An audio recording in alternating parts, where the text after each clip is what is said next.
Fossil Gen 6 promises true flagship Wear OS speed, rapid charging to 80% in 30 minutes, and full health tracking in a classic stainless steel body.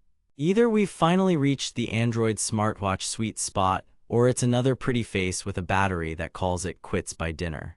On paper you get Qualcomm Snapdragon Wear 4100 Plus, a 1.28-inch 416x416 AMOLED, 1GB RAM, 8GB storage, built-in GPS, SpO2, 3 ATM water resistance, NFC for tap-to-pay, speaker and mic for calls, and a rotating crown.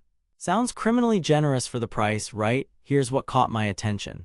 I actually wore the Gen 6 daily, workout and sleep included, for 2 weeks. I've put the direct link to check current pricing in the description, but before you click anything, let me show you what I discovered after 2 weeks of testing.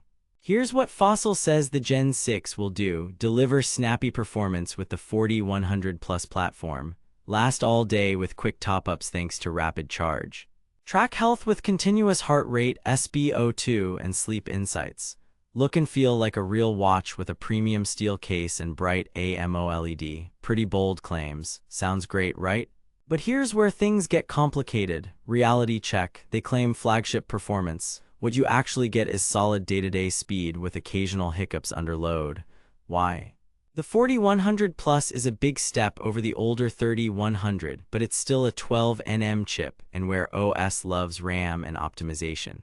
Swiping tiles and notifications is smooth, but launch Google Maps, start GPS, then jump to Spotify, and you'll feel half-second delays. It's not a deal-breaker, but it isn't Pixel Watch 2 or Galaxy Watch 6 fluid. They claim all-day battery. Let's be real, with always-on display, roughly 150 notifications, and a 45-minute GPS run, I finished some days with 10 to 15%, and twice I ran it flat by bedtime. The math tells the story. A roughly 300 mAh battery plus a 12nm SoC running an always-on AMOLED is fighting physics. The low-power coprocessor helps, but it's not magic.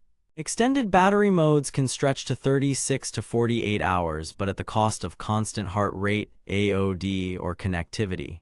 That's not switching, that's expensive confusion. They claim rapid charging fixes range anxiety. Partly true. I consistently saw about 0 to 80% in 30 minutes with the puck, which is great for quick morning or shower top-ups. But here's the plot twist.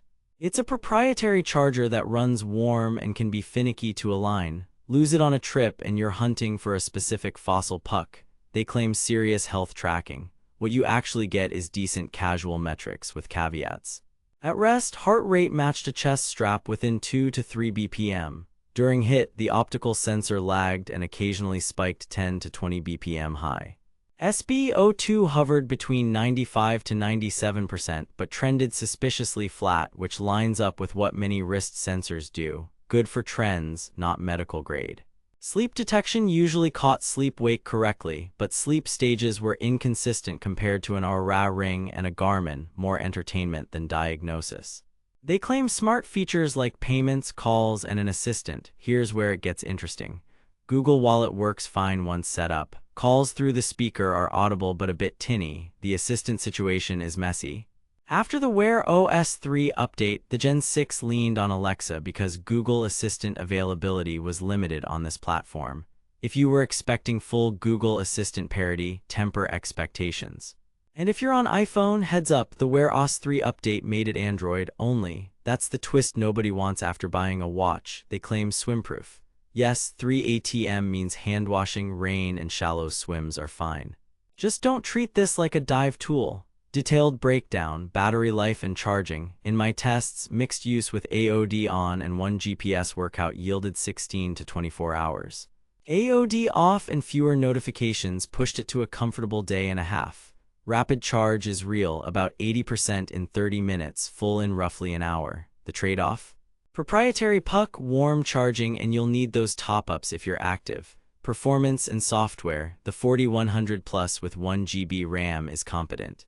App launches are about a second for common apps, slightly longer for heavier ones. Tiles feel smooth. Compared to newer 4nm platforms like Snapdragon W5 Plus or Google's custom silicon in Pixel Watch 2, the Gen 6 feels a generation behind in efficiency and peak responsiveness.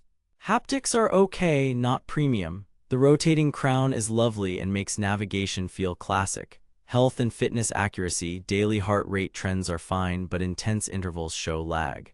GPS locks in 20 to 30 seconds and was within 0.1 to 0.2 miles on a 5K compared to a Garmin Forerunner, though city canyons cause zigzags. Sleep tracking is passable for duration, questionable for stages. Fossil's health app has improved, but still lacks the polished insights you'll see from Google Fit integrations or Garmin's ecosystem. Build and display. This is where the Gen 6 shines. Stainless steel case, 40-form or 40-toom, 20-toom quick-release straps, and a crisp 1.28-inch AMOLED at 416x416, around 326 ppi.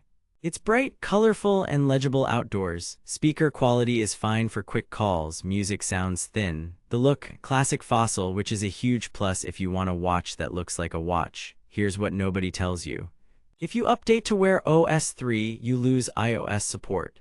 Also, many user reviews praise the design and fast charging while calling out battery life and assistant limitations. The Amazon average hovers around the low 4-star range, which tracks with my experience: good, not great, and very price sensitive. Verdict: buy with caution. If you're an Android user who values classic styling, bright AMOLED, quick top-ups, and good enough fitness, the Gen 6 makes sense, especially when it dips under $200.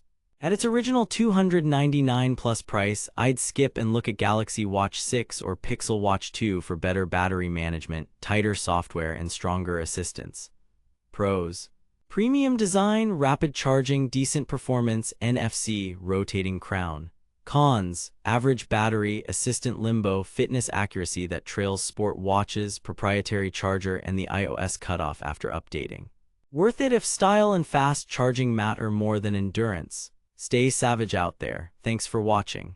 If this review saved you from wasting money or helped you find something actually worth buying, I've put the link to check current pricing and read more reviews in the description.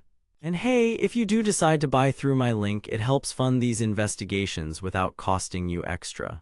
Got questions or want me to pit the Gen 6 against the Galaxy Watch 6 head-to-head? Drop a comment. Next up, I'm testing whether budget Wear OS watches can keep up with premium flagships. Subscribe so you don't miss it. Spend smart, upgrade wisely.